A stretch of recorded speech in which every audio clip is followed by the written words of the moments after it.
네, 오늘도 수예배 가운데 나오신 모든 성도님들을 진심으로 환영하고 축복합니다. 저희는 지난 수요일 괴로운 마음을 끌어안고 기도하는 한나의 입을 주목한 엘리의 모습을 살펴보았습니다. 말소리는 들리지 않고 입만 움직이는 한나를 본 엘리는 술에 취했다고 판단하였습니다. 엘리는 자신이 보는 대로, 자신의 마음이 가는 대로 판단했습니다. 이와 같은 모습은 하와가 뱀의 유혹을 받고 선악과를 따먹는 과정과 똑같습니다. 뱀의 유혹을 받은 하와는 선악과를 쳐다보았습니다. 보니까 먹음직도 하고 보암직도 하고 지혜롭게 할 만큼 탐스럽다고 판단합니다. 그리고 나서 결국 선악과를 따먹습니다. 하와는 보고 판단하고 행동했습니다. 보고 판단하고 행동했습니다. 엘리와 하와의 행동이 정확하게 일치하고 있습니다. 보고 판단하고 행동했습니다. 그러나 본문의 한나는 엘리와 달랐습니다. 괴로운 마음을 끌어안고 하나님 앞에 나와서 오래 기도했다고 성경은 기록합니다. 한나가 기도했다는 것은 자신의 상황을 보이는 대로 판단하지 않기로 결단한 것입니다. 그 판단은 오직 보이지 않는 세계 속에서 보이는 세계를 다스리고 계시는 하나님만이 하실 수 있다는 믿음으로 하나님을 의지한 것입니다. 이를 통해 저희는 내 눈이 보이는 대로, 내 마음이 가는 대로 판단하고 결론을 내리는 인생이 아니라 하나님의 뜻을 깨달을 때까지 한나처럼 기도하고 하나님을 의지하며 겸손하고 성실하게 주어진 삶을 살아야 한다는 교훈을 함께 나누었었습니다. 내 눈에 좋다고 다 옳은 것은 아니며 내 마음에 흡족하다고 다 하나님의 뜻은 아닙니다. 반대로 내 눈에 좋지 못하다고 하여서 다 그런 것은 아니며 내 마음에 흡족하지 않다고 다 하나님의 뜻은 아닌 것은 아닙니다. 저희는 모릅니다. 아무것도 모릅니다. 그래서 판단을 유보해야 합니다. 한나처럼 결론을 남겨두어야 합니다. 결론을 남겨두고 그저 하나님 안에서 성실하게 기도하며 앞으로 나아가야 한다는 말씀을 지난 수요일에 나누었습니다. 계속해서 오늘도 같은 본문 안에서 한번 말씀을 나눠보고자 합니다. 엘리가 소리를 내지 않고 기도하는 한나를 이렇게 꾸짖습니다. 오늘 본문 14절입니다. 엘리가 그에게 이르되 내가 언제까지 취하여 있겠느냐 포도주를 끊으라 하니. 엘리가 한나가 취했다고 생각해서 언제까지 취해 있을 거냐고 하면서 면박을 주는 장면입니다. 그러나 한나는 취한 것이 아니었습니다. 15절 16절에 한나가 이렇게 항변을 합니다. 한나가 대답하여 이르되 내 주여 그렇지 아니하니이다. 나는 마음이 슬픈 여자라 포도주나 독주를 마신 것이 아니요 여호와 앞에 내 심정을 통한 것뿐이오니 당신의 여종을 악한 여자로 여기지 마옵소서. 내가 지금까지 말한 것은 나의 원통함과 격분됨이 많기 때문이니이다 하는지라. 아멘. 자, 지금 16절에 보시면 당신의 여종을 악한 여자로 여기지 마옵소서라는 표현이 있습니다. 여기서 악한이라고 번역된 표현은 벨리알이라는 히브리어 단어인데요. 불량배라는 뜻입니다. 불량배. 아주 악한 사람을 가리킬 때 사용하는 표현이에요. 그러니까 엘리가 한나에게 포도주를 끊으라고 한 말은 단지 술을 그만 마시라는 표현이 아니라 어떤 악한 행위에서 시작된 음주를 염두에 두고 한 말이었다는 것을 알 수 있습니다. 엘리가 그것을 염두에 두고 한 말이었다는 것을 한나가 알아차린 거예요. 그러니까 정확하게는 알 수 없지만 당시가 영적으로 매우 타락한 사사시대였다는 것을 고려할 때 한나가 이방신에게 드리는 제사와 관련해서 술을 마셨다고 엘리가 판단한 것이 아닐까 싶습니다. 그러니까 이방신에게 제사를 드리는 가운데 술을 먹고 성전에 와서 지금 저러고 있는 거 아닐까? 엘리가 그렇게 판단한 거 아닐까?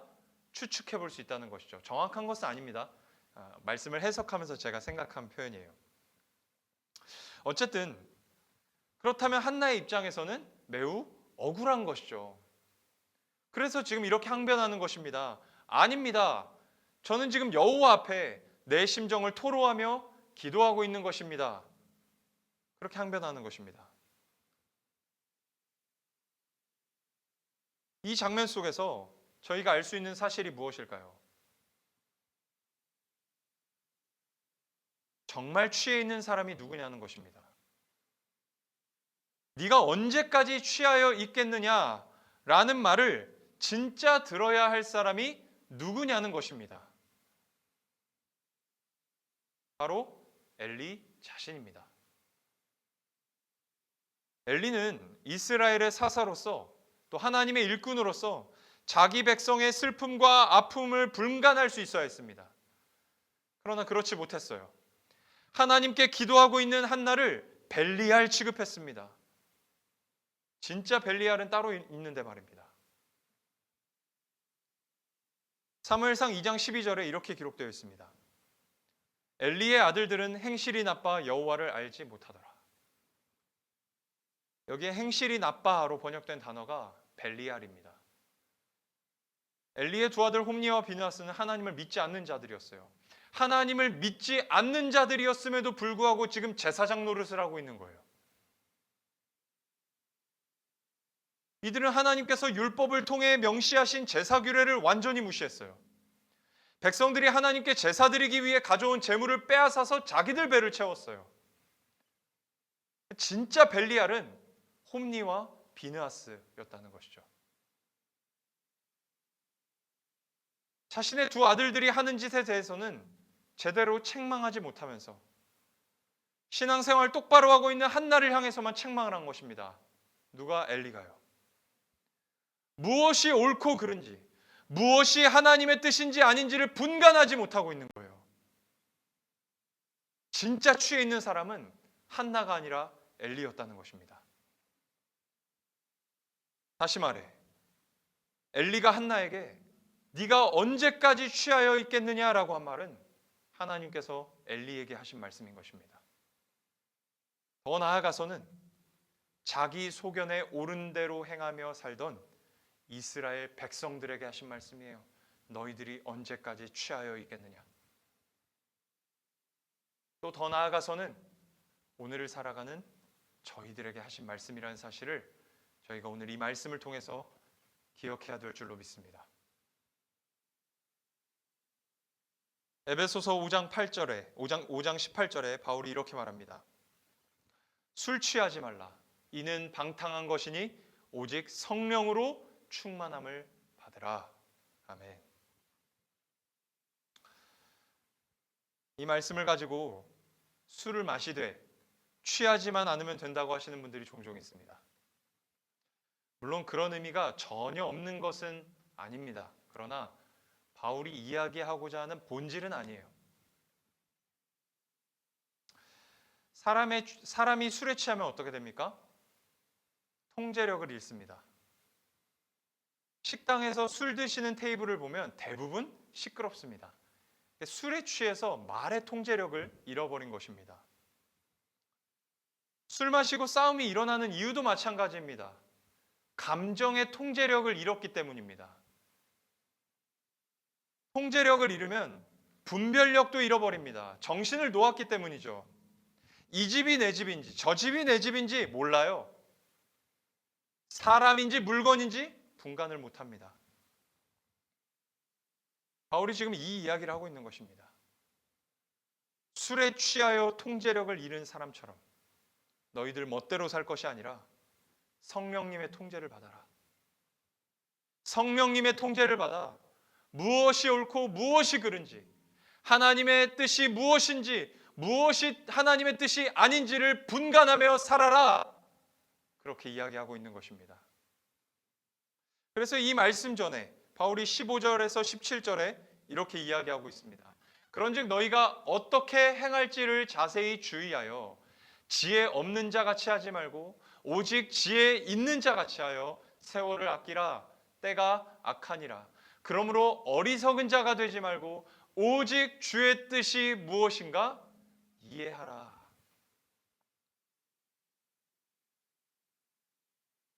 어떻게 행할지를 판단하는 능력, 주의 뜻이 무엇인가 이해하는 능력은 성령으로 충만할 때, 성령의 통제를 받을 때 가능하다고 이야기하는 것입니다.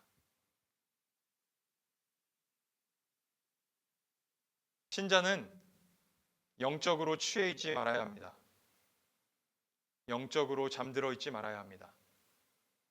바울이 말하는 것처럼 영적으로 취해 있고 잠들어 있는 사람은 통제력을 잃어버렸기 때문에 방탕에 빠지기 쉽습니다.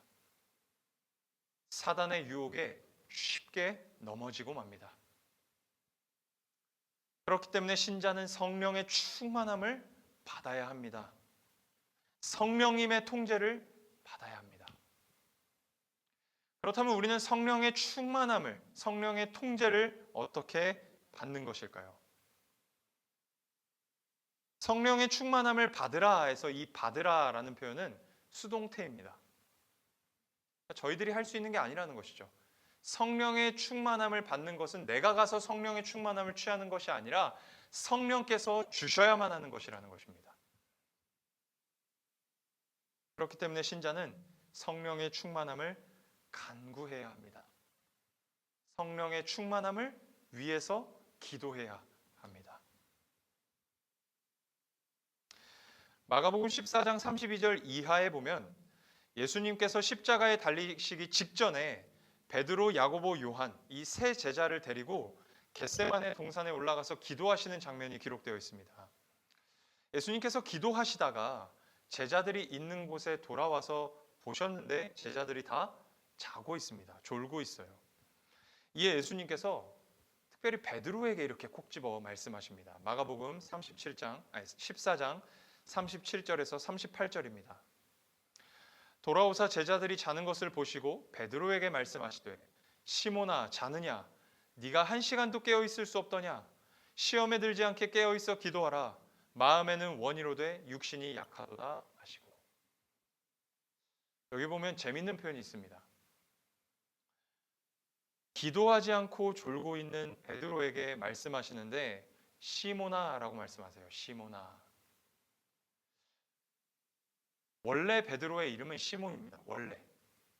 원래 시몬입니다. 그런데 마태복음 16장에서 예수님이 베드로로 바꿔주셨어요.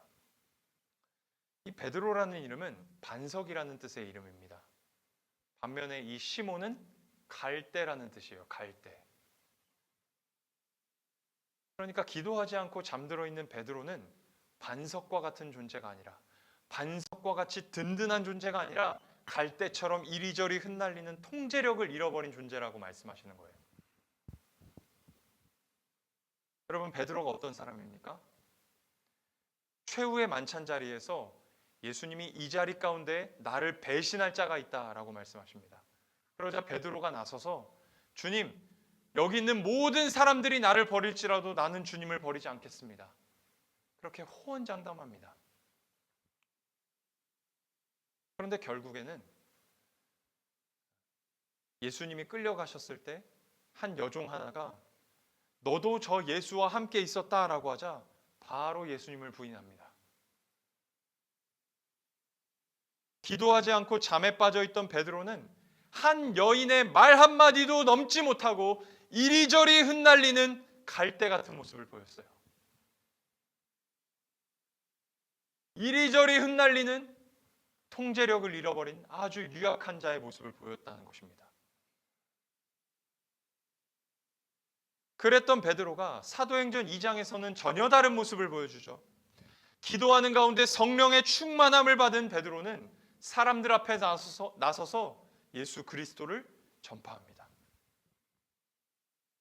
죽는 것이 무서워서 예수님을 3번이나 부인했던 베드로는 십자가에 거꾸로 달려 죽습니다. 성령의 충만함을 받은 베드로는 갈대 시몬이 아닌 반석 베드로가 되었습니다.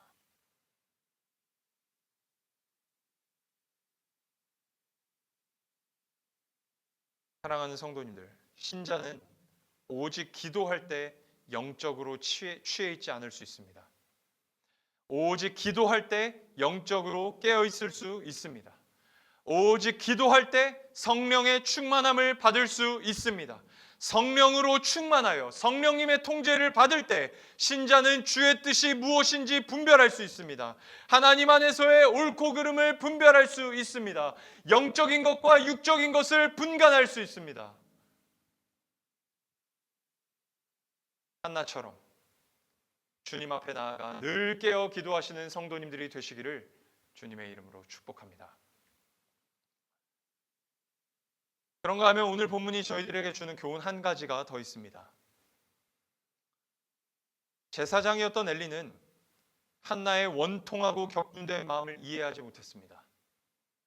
지금식으로 표현하자면 목회자가 성도의 마음과 상황을 이해하지 못하고 엉뚱한 소리를 한 것입니다. 사람은 사람을 온전히 이해하지 못합니다. 이해한다고 말하지만 사실은 자기 경험과 수준을 벗어나지 못한 이해입니다. 그렇다고 해서 너는 나를 이해 못해 라고 할 일은 아닙니다. 타인은 나를 온전히 이해하지 못하지만 우리의 대제사장이신 예수님께서는 우리를 온전히 이해하십니다. 히브리서 4장 15절에서 기자는 이렇게 말합니다. 우리에게 있는 대제사장은 우리의 연약함을 동정하지 못하실 이가 아니요 모든 일에 우리와 똑같이 시험을 받으신 이로되 죄는 없으시니라. 아멘.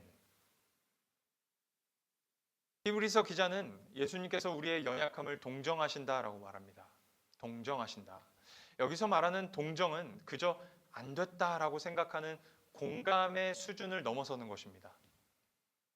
그저 공감의 수준을 말하는 것이 아닙니다. 너무나도 공감하셔서 우리의 연약함 가운데 함께 계시다는 뜻이에요. 너무나도 안타까워서 우리와 함께 계시다는 뜻입니다. 그리고 동시에 우리를 능히 도우실 수 있는 능력이 있으시다는 뜻이에요. 예수님께서 우리를 동정하실 수 있는 이유는 예수님이 인간으로 오셨기 때문입니다. 예수님께서는 죄로 죽어가고 있는 우리를 불쌍히 여기셔서 우리와 함께 하시려 이 땅에 오셨습니다. 그리고 우리를 구원하시기 위해 십자가에 달려 죽으시는 능력을 행하셨습니다. 인간으로 오신 예수님은 우리를 고치시는 의사이실 뿐만 아니라 똑같은 질병을 겪으신 의사이십니다. 인간으로 오신 예수님은 우리의 연약함을 너무나도 깊이 이해하시고 공감하시기에 지금도 우리와 성령으로 동행하시면서 우리의 연약함을 고치시고자 도우십니다. 일하십니다. 역사하십니다.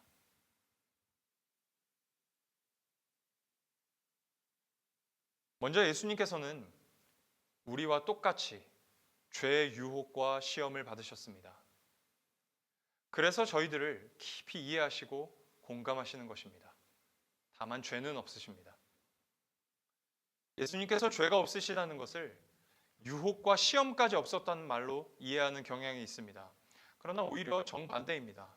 죄에 빠지지 않으셨기 때문에 저희들보다 훨씬 더 크고 강력한 유혹과 시험을 예수님께서 받으신 거예요. B.F. 웨스트콧이라고 하는 신학자가 이런 말을 했습니다. 그분이 당한 시험을 통해 죄인을 동정하심은 범죄의 경험에 좌우되는 것이 아니라 범죄에 대한 유혹의 강도를 경험한 것에 좌우되는데 그 완전한 강도는 무죄한 자만이 알 수 있다. 유혹에 넘어지는 자는 최상의 압력을 겪기 전에 굴복하는 것이다. B.F. 웨스트콧이라는 신학자가 이런 말을 했어요. 이 말은 이런 뜻입니다. 저희들은 죄가 숟가락을 들고 유혹할 때 항복을 한다면 예수님께서는 죄가 칼이나 총을 들고 유혹할 때도 항복하지 않으셨다는 뜻이에요. 가장 강력한 유혹 가운데서도 예수님은 항복하지 않으시고 죄를 짓지 않으셨다는 뜻입니다.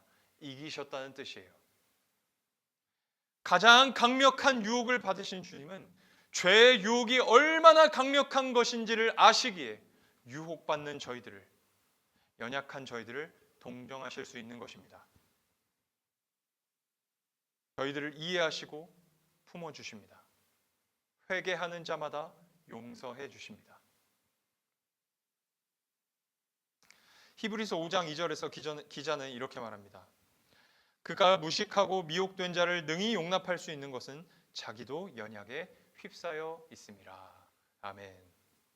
여기서 말하는 무식하고 미혹된 자는요, 우발적이고 고의적인 죄를 지은 사람을 말합니다. 우발적이고 고의적인 죄. 그러한 자들까지도 능히 용납하실 수 있는 능력이 예수님께 있으시다고 히브리서 기자가 말하는 거예요. 물론 무조건 용납하신다는 뜻이 아닙니다. 우발적이고 고의적으로 죄를 저질렀다는 사실을 깨닫고 주님 앞에 나와 회개하는 자를 용납하신다는 거예요. 이 용납하신다라는 표현은요, 침착하고 부드럽고 차분하게 대하신다는 뜻이에요. 주님은 자신의 죄를 깨닫고 주 앞에 나오는 자들을 부드럽게 대하십니다. 따뜻하게 품어주십니다. 그리고 죄의 유혹을 이겨낼 수 있는 능력도 주십니다. 뿐만 아니라 완전한 인간으로 이 땅에 오신 예수님은 33년의 인생을 사셨습니다. 그렇기 때문에 인생에서 경험하는 연약함에 대해서도 동정하십니다. 이사야 53장 3절 말씀에 이렇게 기록되어 있습니다. 그는 멸시를 받아 사람들에게 버림받았으며 간고를 많이 겪었으며 질고를 아는 자라. 마치 사람들이 그에게서 얼굴을 가리는 것 같이 멸시를 당하였고 우리도 그를 귀히 여기지 아니하였도다. 아멘. 예수님께서는 사람들에게 멸시를 받고 버림을 받으셨습니다. 사랑하는 제자들에게 배신을 당하셨습니다. 십자가 위에서 홀로 외로움을 겪으셨습니다. 인간관계에서 겪을 수 있는 모든 종류의 아픔을 겪으신 예수님은 인간관계 때문에 고통당하는 자들을 동정하십니다. 그러한 자들과 함께 하시고 인간관계로 받은 상처를 치유하실 수 있는 능력이 있으십니다. 어느 찬송가의 가사처럼 온 세상이 우리를 버려도 주님은 우리를 버리지 않으십니다. 버림받는다는 것이 얼마나 큰 고통인지를 아시기에 우리를 버리지 않으시는 것입니다. 또 5절에는 이렇게 기록되어 있습니다. 그가 찔림은 우리의 허물 때문이요 그가 상함은 우리의 죄악 때문이라. 그가 징계를 받음으로 우리는 평화를 누리고 그가 채찍에 맞음으로 우리는 나음을 받았도다. 아멘. 예수님께서는 채찍에 맞으셨습니다. 십자가를 지셨고 죽으셨습니다. 그뿐만이 아니라 정신적으로도 심한 고통을 당하셨습니다. 인간이 육체로 당할 수 있는 최고 수준의 고통을 당하신 예수님은 육체의 연약함, 질병으로 고통당하는 자들을 동정하십니다. 주님께서는 암 환자들을 동정하십니다. 주님께서는 우울증에 걸린 자들을 동정하십니다. 그들을 깊이 이해하시고 공감하시고 그들 때문에 도리어 아파하십니다. 아파서 병상에 누워있는 자들과 주님은 함께 하십니다. 심지어 예수님께서는 죽음까지도 경험하셨어요. 죽으시고 부활하신 예수님만이, 지금도 살아계시는 예수님만이 죽음을 맞이한 자들을 위로하실 수 있습니다.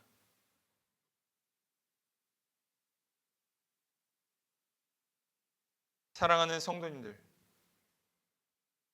사람은 우리를 온전히 이해하지 못합니다. 그러나 우리의 대제사장이신 예수님께서는 지금도 하늘 보좌 우편에서 우리의 연약함을 바라보고 계십니다. 그저 바라보고 계시는 것이 아니라 동정하십니다. 우리의 연약함에 깊이 공감하시고 그 연약함을 해결하시고자 지금도 성령으로 함께 하시며 그 연약함을 고치시기 위해 일하시고 계십니다. 하늘 보좌 우편에서 우리를 위해 기도하고 계십니다.